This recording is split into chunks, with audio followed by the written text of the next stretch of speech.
वही व्यवहार चक्रवर्ती जी अपनी प्रजा के साथ करते थे।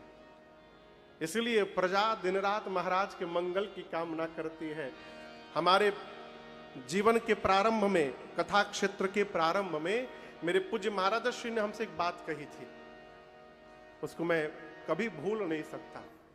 बोले, राजन, जीवन में यदि प्रसन्न रहना है तो एक मंत्र दे रहा हूं। रात के 1 बजे की बात है ये, मैं पांव दबा रहा था, उठ के बैठे, बोले, लाला प्रसन्न रहना चाहते हो तो एक मंत्र देना चाहता हूं, सरकार आज्ञा करिए।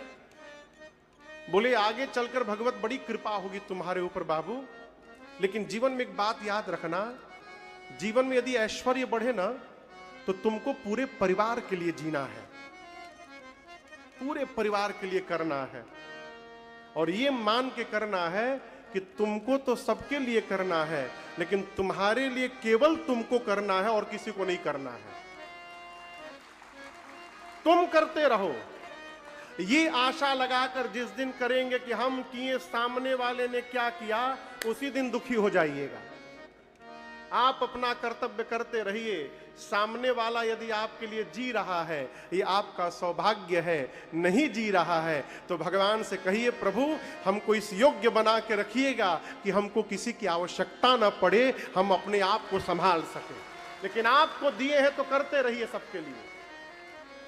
जब आप सबके लिए करते हैं ना तो सब मिलकर भगवान से प्रार्थना करेंगे, प्रभु इनको बना करके रखिएगा, ये सबकी चिंता करते हैं, इनके जीवन में कभी कोई कष्ट ना आने दीजिएगा। ये जीने का मंत्र है। चक्रवर्ती जी महाराज का जीवन और उसका परिणाम ये है? मैं आपको प्रैक्टिकल बता रहा हूं। कभी बहुत भूख लगी हो ना, बहुत भूख, और मानिए आप 4 रोटी आप खाते हैं, 4 रोटी में आपकी भूख मिट जाएगी। उस अवस्था में जब बहुत भूख लगी हो और थाली में 4 रोटी आ जाए तो रोटी लेके बाहर निकलिएगा घर से, और सड़क पर कोई भूखा दिखाई पड़ जाए तो अपनी थाली की 2 रोटी सामने वाले को खिलाइएगा और 2 रोटी स्वयं खाइएगा।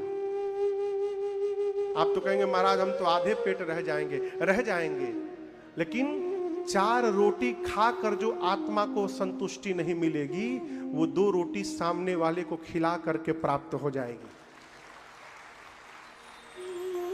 और यही व्यवहार हमको पशु से मनुष्य की ओर लेकर के जाता है। भारत में एक बहुत बड़े संत हुए, पूज्य श्री पथिक जी महाराज, उनका एक पद है,